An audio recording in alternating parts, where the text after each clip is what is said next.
है, मगर हम सुनना चाह रहे हैं कि भारत सरकार की क्या पॉलिसी अफगानिस्तान के ऊपर। क्योंकि मैंने पार्लियामेंट में 4 मरतबा पिछले 7.5-8 साल में इस मसले को बार बार उठाया है और वो ऑन रिकॉर्ड पर है। हम ये पूछना चाह रहे हैं कि भाई आपकी पॉलिसी क्या है अफगानिस्तान के ऊपर।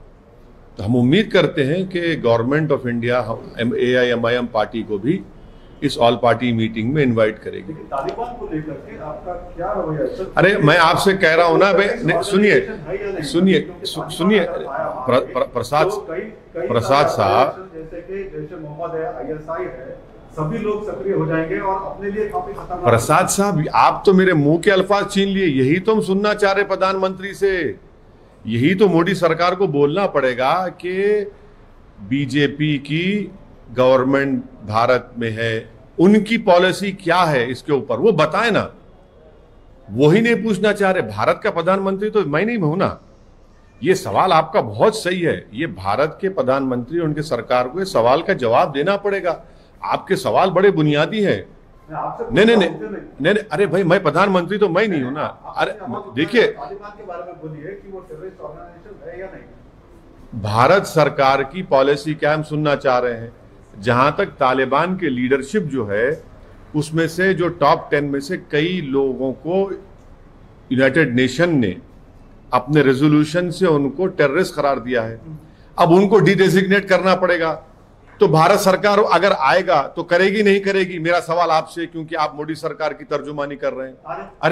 अरे बात तो सही है ना प्रसाद साहब। आप जब कह रहे हैं तो हम तो वही पूछना चाह रहे हैं। ये तालिबान के कई लीडर्स जो है, उनके ऊपर यूनाइटेड नेशन के सैंक्शंस है, उनको डिडेजिग्नेट करना पड़ेगा। तो क्या चीन करेगा? भारत तो सिक्योरिटी काउंसिल का भी फिल वक्त चेयरमैन है। और फिर सुनिए, दोहा में हमने उनसे एक हेलो हाई किया, पूरी तरह नहीं किया। 2020 में हमने एक अनऑफिशियल एजेंसी से उनसे बातचीत की।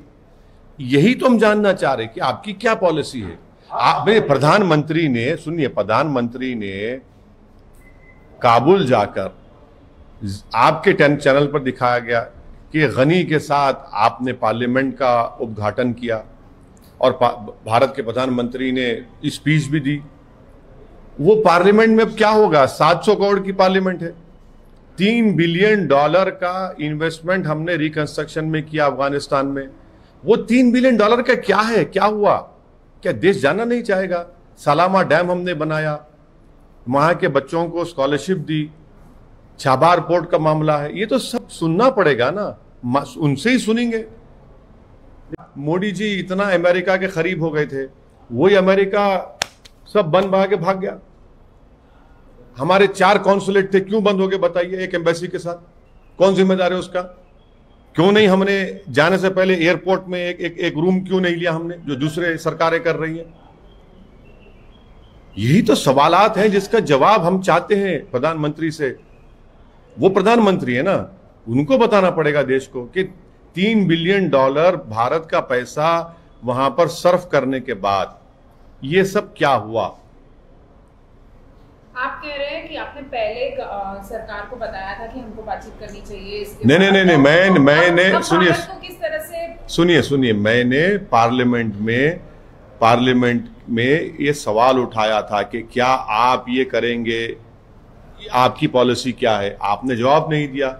मैंने आपको बाखबर किया, मैंने आपको कॉशन किया, तो आप सुनने तैयार नहीं थे।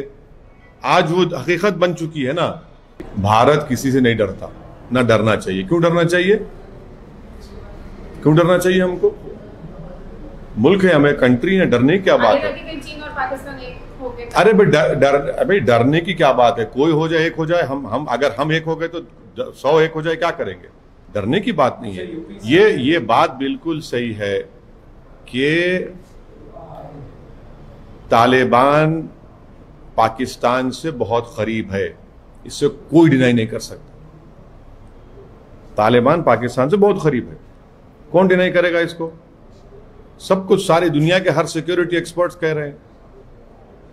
तो ये हम सुनना चाह रहे कि फॉरेन मिनिस्टर साहब क्या ब्रीफ करेंगे अगर हमको बुलाए, नहीं तो फिर आपसे सुन लेंगे।